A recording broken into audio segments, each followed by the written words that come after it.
हैं, जिसकी वजह से आपको हमेशा हमेशा के लिए भयंकर दर्द से भरी जिंदगी जीनी पड़े। जब कभी भी आपका सामना हवा से हो जाए और बॉडी में सहन न होने वाला दर्द शुरू हो जाए तो आपको कैसा लगेगा? कुछ ऐसे ही जिंदगी जी रही है पश्चिम बंगाल में रहने वाली अरुणा घोष। पिछले करीब 20 सालों से अरुणा घोष को एक अजीब और रहस्यमय बीमारी ने अपना शिकार बना रखा है। जब भी हवाएं अपना रुख करती है तो अरुणा को बहुत ही दर्दनाक पीड़ा से गुजरना पड़ता है, यानी कि हवा चलते ही अरुणा के शरीर से दर्द भरी आहें निकलनी शुरू हो जाती है। ऐसी पीड़ादायक परिस्थिति से गुजरना ही बेहद खौफनाक एहसास दिला देता है। इस खतरनाक दर्द से राहत पाने के लिए अरुणा को अपने घर की नजदीक की झील का सहारा लेना पड़ता है। अरुणा लगभग प्रतिदिन 12 से 14 घंटों तक इस झील के पानी में ही अपने आप को डुबाए रखती है। इससे उसको दर्द से थोड़ी बहुत राहत मिलती है। अरुणा घोष की आर्थिक हालात ठीक नहीं होने की वजह से वह कभी भी अस्पताल में इलाज भी नहीं करवा सकी और इसलिए दर्द से बचने के लिए उसे पूरा दिन पानी में गुजारना पड़ता है। सूरज उगते ही अरुणा झील के पानी में उतर जाती है और अंधेरा होने तक उसी में अपने आप को डुबाए रखती है। कितनी दर्दनाक और अजीब तरह से अरुणा अपने जीवन के लिए सरवाइव कर रही है, यह सोचकर ही रूह कांप उठती है। Number 4, the world's dirtiest man. दुनिया भर में अजीबोगरीब कारनामे करने वाले लोगों की कमी नहीं है, लेकिन आज हम आपको एक ऐसे शख्स के बारे में बताने जा रहे हैं जिसके नाम एक अनोखा ही विश्व रिकॉर्ड है और रिकॉर्ड भी ऐसा है कि जिसे कोई भी इंसान खुद के नाम नहीं करना चाहेगा। दोस्तों, हम बात कर रहे हैं ईरान में रहने वाले 81 साल के अम्मू हाजी की। इनको पानी से काफी डर लगता है, जिसके चलते इन्होंने पानी से ऐसी दूरी बनाई कि इसे पीना तो दूर की बात है, ये इसे छूते भी नहीं है। जब इनसे पूछा गया कि वे आखिरी बार कब नहाए थे तो उन्होंने बताया कि वे आखिरी बार वर्ष 1954 में नहाए थे। उसके बाद नहीं। इनकी बॉडी पर गंदगी की एक मोटी परत जम चुकी है। इसके साथ ही अम्मू हाजी को पानी के अलावा ताजा भोजन से भी सख्त नफरत है। ये पीने के लिए जानवरों का मूत्र इस्तेमाल करते हैं, साथ ही खाने के लिए जानवरों का सड़ा गला मांस ही इन्हें पसंद है। दरअसल इसके पीछे भी इनका अपना ही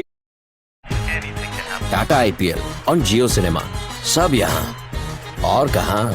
एक तर्क है कि अगर इन्होंने नहाना शुरू किया तो वह बीमार हो सकता है, इसलिए वो अपने ही अंदाज में जीना पसंद करते हैं। दोस्तों, इतना ही नहीं, अम्मू हाजी आराम करने के लिए भी किसी गंदगी वाली जगह का ही चुनाव करते हैं। अपने बालों को छोटे करने के लिए इनको कटवाने की बजाय ये आग में जलाकर उन्हें छोटे कर लेते हैं। Number 3, the man who lives in a canister. दोस्तों, क्या एक दिन के लिए आप अपने शरीर में बिना कोई मूवमेंट किए रह सकते हैं? नहीं ना। तो आइए मिलते हैं 72 वर्षीय पोल अलेक्जेंडर से। दरअसल पोल एक पोलियो नाम की महामारी का शिकार हो गए थे। पोलियो की चपेट में आने के बाद से पोल का जीवन बिल्कुल बदल गया। पोलियो की वजह से पोल के फेफड़े पैरालाइज की चपेट में आ गए और धीरे धीरे उनके पूरे शरीर ने काम करना बंद दिया। यहाँ तक कि इनको सांस लेने के लिए भी कई सालों से इस धातु की बनी बॉक्सनुमा मशीन की सहायता लेनी पड़ती है। और जैसा आप वीडियो में देख पा रहे हैं, पोल ने अपने आप को जीवन भर के लिए इस बॉक्स के हवाले कर दिया है। Number 2, man living in sewer for 20 years. आइए अब मिलते हैं मिगेल रेस्ट्रोपो से। मिगुएल कोलंबिया में रहने वाला एक ड्रग एडिक्ट आदमी है जो पिछले 21 सालों से अपनी पत्नी और अपने पालतू कुत्ते के साथ 3 मीटर लंबे इस सीवर टैंक में रह रहे हैं। दोस्तों, कोलंबिया में ड्रग्स स्मगलिंग करना आम बात है। ये ड्रग मिगेल रेस्ट्रोपो की लाइफ को धीरे धीरे खत्म कर रहा था। जब उसे इस बात का आभास हुआ कि ड्रग्स उसे पूरी तरह से बर्बाद कर देगा तो तब उसने फैसला लिया कि अब वो ड्रग्स लेना कम कर देगा। उसे ऐसा करने के लिए किसी दोस्त या किसी परिवार वाले ने मदद नहीं की और कहीं से पैसे का भी बंदोबस्त नहीं हो पाया। तब से उसने रहने के लिए इस सीवर को ही अपना घर बना लिया। इससे पहले मिगेल और उसकी पत्नी फुटपाथ पर ही अपना जीवन बिताते थे। आपको जानकर हैरत होगी कि ये सीवर किसी खूबसूरत घर से कम नहीं है। जीवन जीने के लिए सारी जरूरी सुविधाएं मिगेल ने अपने इस आशियाने में रखी है। एक तरफ इसमें रसोई है जिसमें स्टोव और ओवन रखा है और साथ ही मनोरंजन के लिए एक टेलीविजन भी है। घर में बिजली की भी व्यवस्था है। मिगेल और इसकी वाइफ भी हर किसी की तरह त्योहारों पर अपने घर को सजाते हैं। Number 1, a man raises arm for 38 years. दोस्तों, आप अपने हाथ को कितनी देर तक ऊपर खड़ा करके रख सकते हैं? ज्यादा देर तक नहीं ना। तो आइए फिर हम आपको मिलाते हैं आध्यात्मिक योगी महंत अमर भट्ट जी से, जो अभी नई दिल्ली में रहते हैं। दोस्तों, इन्होंने पिछले 47 सालों से अपना एक हाथ सिर से ऊपर खड़ा किया हुआ है। संत अमर भट्ट जी ने अपने धर्म की मान्यताओं के आधार पर सन 1970 में अपने घर परिवार को त्याग दिया था और भगवान शिव जी की भक्ति में लीन हो गए थे। इसके बाद उन्होंने अपने धर्म पथ पर चलते हुए जीवन भर के लिए अपने एक हाथ को सिर के ऊपर खड़ा रखने का प्रण लिया। ऐसा करना बहुत कठिन है। आप अंदाजा लगा सकते हैं कि इसके लिए इन्हें कितना दर्द सहना पड़ा होगा। सच में सलाम है इनके जज्बे को।